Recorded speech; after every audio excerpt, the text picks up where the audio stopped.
Dear students, हम पढ़ रहे हैं direct taxes and indirect taxes. Last lecture में हमने डायरेक्ट टैक्सेस के बारे में पढ़ा था।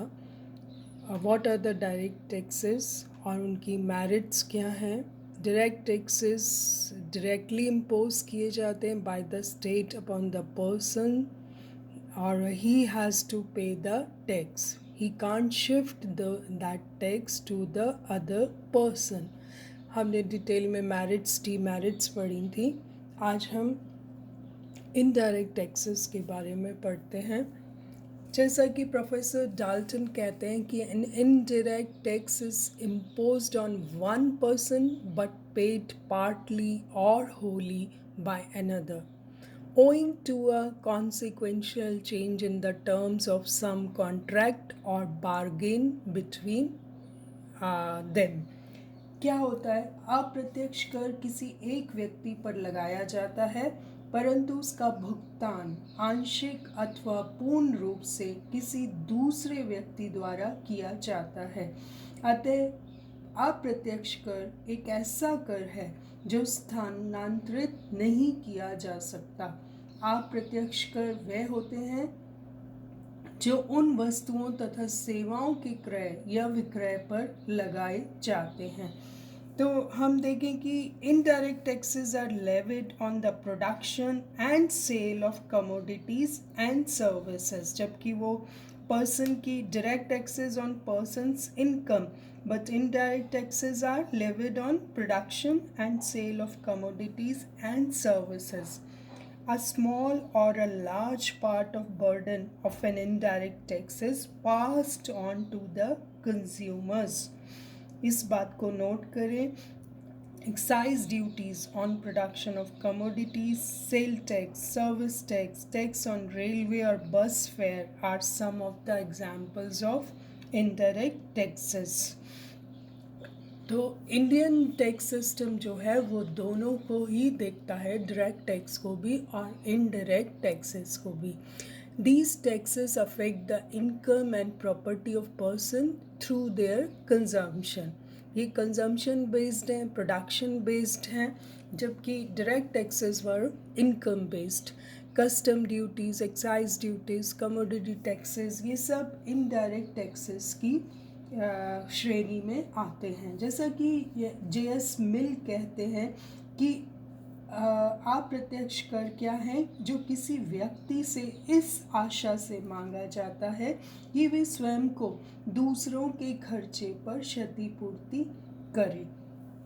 तो आप देखें कि दोनों कर में भेद है, लेकिन इनडायरेक्ट टैक्सेस जो हैं वो it is based on the production and consumption. Unless आप कोई चीज़ का प्रोडक्शन नहीं करेंगे, कंजम्पशन नहीं करेंगे, तो आपको ये टैक्सेस नहीं देने पड़ेंगे। Let's see the merits and demerits of indirect taxes. उससे आपको ये कॉन्सेप्ट जो है और अच्छे से क्लियर होगा। तो मेरिट क्या है इनडायरेक्ट टैक्सेस की? सबसे पहली जो मेरिट है वो है कन्वीनियंस। जैसा कि आप जानते हैं, it is convenient to pay and less cumbersome. A significant merit of indirect taxes that they are convenient to pay and less cumbersome as compared to direct taxes. In case of indirect taxes such as excise duty, custom duty, people have to pay these taxes bit by bit when they produce, sell and buy these commodities. आप GST के बारे में पढ़ते हैं, रोज़ newspapers में आता है। तो GST के जो लेवल्स हैं वो काफ़ी आपने देखा होगा कि जो वो it is a type of indirect taxes, और टैक्स पेयर को हम GST पे कर रहे हैं। इनफैक्ट लगता वो प्रोडक्शन पर है, लेकिन actually it is shifted to the consumer.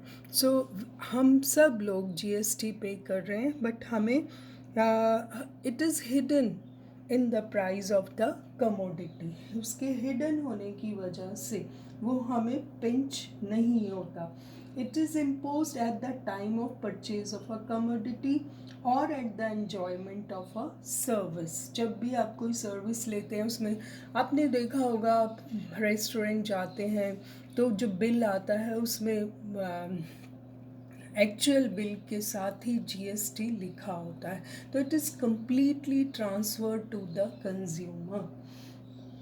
It is imposed at आपने देखा the tax is hidden actually in the price of the commodity, so they are paid in small amount, hence indirect taxes cause less inconvenience to the taxpayer as compared to direct taxes. Direct taxes हमें बहुत pinch करते हैं, लेकिन indirect taxes का हमें पता भी नहीं लगता, क्योंकि whenever we buy a commodity we pay a tax on it that is nominal. So हमें उसकी जो डिफ़िकल्टी लेवल भी हमारा कम हो जाता है, because indirect taxes are also not difficult for the consumer. उसे पता भी नहीं लगता whenever he pays the tax. जबकि हमने इनको डायरेक्ट टैक्सेस में देखा था it is a complicated process, not very simple. So पहला है कि convenience to pay and less cumbersome. Next हम देखते हैं elasticity. In times of prosperity indirect taxes are elastic. The revenue yield from this tax can be increased when necessity arises. आप देख ही रहे हैं अभी कोविड पीरियड में बहुत सारे रिलैक्सेशंस दिए गए हैं, तो जीएसटी के लेवल भी चेंज होते रहते हैं 10, 20, 15. आपने देखा होगा कमोडिटीज़ जब भी बजट्स आते हैं तो what is this? This is all a case of elasticity. Then no evasion in case of indirect taxes.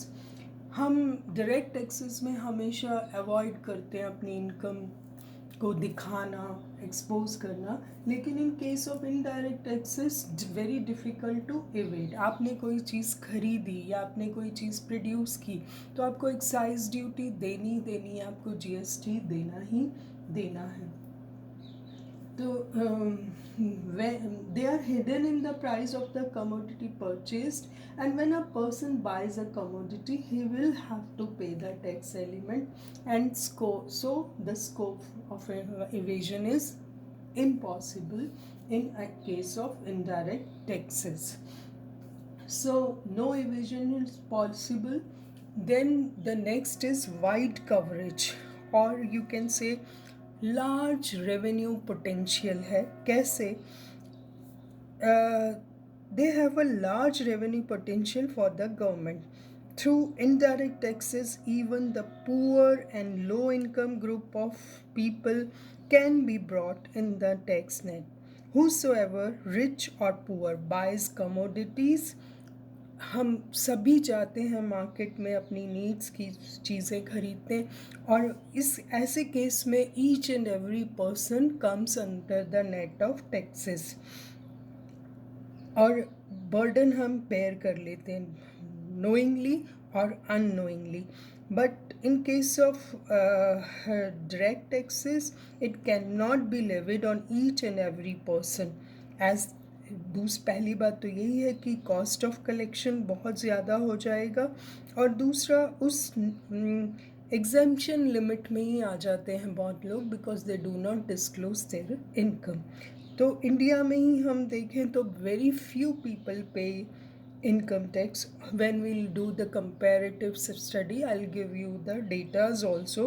On the other hand, a much large number of people pay indirect taxes in the form of excise duty, sale tax, railways fare आप करते हैं, या कोई भी policy आजकल आप देख लें हर जगह जीएसटी का नाम आता है, तो it is a form of indirect taxes.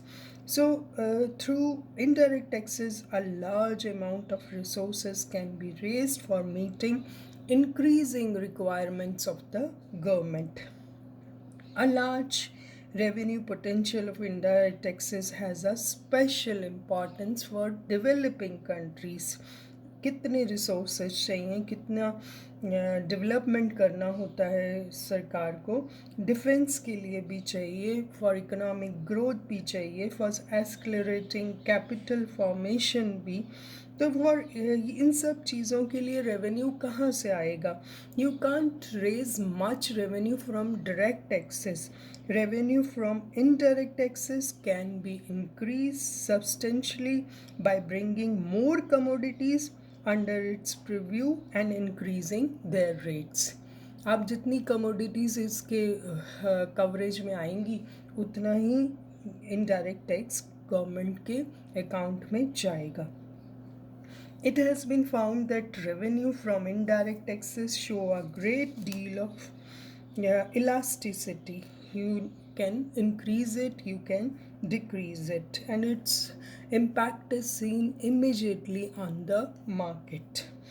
Then next हम देखते हैं more popular. Why? Because it is paid indirectly. Its incidence is felt by who? By all. कौन करता है? Who purchase the commodity. अगर आप कमोडिटी परचेज ही नहीं कर रहे तो you need not to pay the tax. So burden will not be felt heavily as in case of direct taxes. Next is productivity. Indirect taxes can be more productive. How? Merely by imposing a few taxes, the government can increase its revenue yield. Then the most important is कि एक कहा जाता है कि ये progressive नहीं है. It can be made progressive by imposing high rates of taxation on luxury goods and comparatively lower rates on comforts and semi-luxury goods. Indirect taxes सभी गरीब चाहे या अमीर उसको सेम अमाउंट में पे करना पड़ता है. लेकिन हम इनडायरेक्ट टैक्सेस को प्रोग्रेसिव कैसे बना सकते हैं? अगर हम लग्जरी आइटम्स पर, जैसे कि कार्स हैं कॉस्टली, या सेमी लग्जरी आइटम्स पर रेट ऑफ टैक्सेशन बढ़ा दें तो फिर it won't remain regressive in nature, equitable हो जाएगा, because articles of mass consumption should be exempted from taxation, ऐसा कहा जाता है. And the most important is that pattern of production investment can be changed through the imposition of indirect taxes. कैसे? You know very well कि the working of market mechanism left to itself. हम अब तक जानते हैं कि market mechanism सिर्फ अपने लिए काम करता है.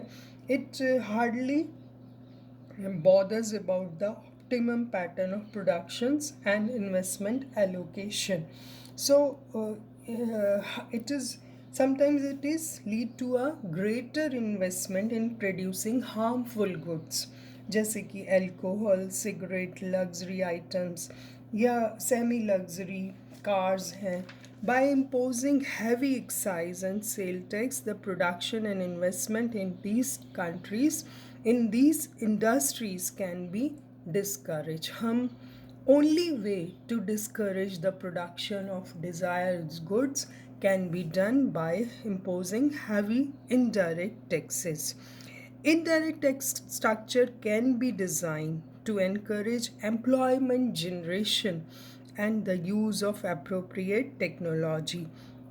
जैसे कि आपने इंडिया में देखा होगा, heavy excise duties have been levied on mill made cloth while handloom cloth. क्या है? हैंडलूम क्लॉथ पर जो है वो it is has been exempted from the taxes. This has been done to promote the production of handloom cloth. और दूसरा, a labor intensive product को भी अगर प्रमोट करना है, एम्प्लॉयमेंट जनरेशन प्रमोट करनी है, तो इनडायरेक्ट टैक्सेस को कम रखा जाता है. सेलेक्टिव गुड्स पर ही है, so that we can the price of different commodities to promote higher priority industries and discourage low ones. Demerits में हम देखें तो it is regressive in nature. कैसे कि lower income bears a higher burden as compare to the rich person, क्योंकि जो चीज़ खरीदने जाएगा सिर्फ वही जो है he'll पे the same rate of excise duty और tax levied on commodities irrespective of their ability to pay. ठीक है, तो इसलिए जो है ये रिग्रेसिव माने जाते हैं, क्योंकि जैसे कि चाहे चीनी है वो खरीदने गरीब जाए या अमीर, they have to pay the same amount of tax, और it violates the principle of equity as poor people have lower ability to pay than the rich.